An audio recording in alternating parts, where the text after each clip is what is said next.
बिस्मिल्लाहिर्रहमानिर्रहीम। अस्सलामु अलैकुम। आज हम बात करेंगे अल्लाह तबारक व तआला के अस्माए हुस्ना में से 35वें नंबर के नाम पर, और वो है अल-गफ़ूर। अल-गफ़ूर का माना है खूब बख्शने वाला। ज़ाहिर है कि अल्लाह तबारक व तआला से बढ़कर खूब बख्शने वाली ज़ात कौन हो सकती है।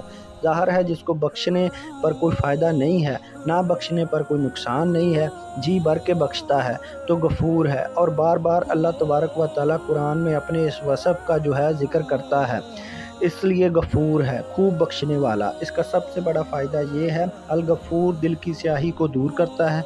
इंसान को ज़ौक़ इबादत नहीं होता, ज़िक्र व अज़कार में दिल नहीं लगता, या इंसान को कोई गम लग गया है उसका कोई हल नहीं होता, या इंसान का अखलाक अच्छा नहीं है वो उसको अच्छा करना चाहता है, तो एक दिन में एक मरतबा 1286 मरतबा इसका ज़िक्र करना है और अपने ऊपर दम कर लेना है। इंशाअल्लाह अल्लाह तबारक व तआला आपका मसला हल फरमाएंगे इंशाअल्लाह।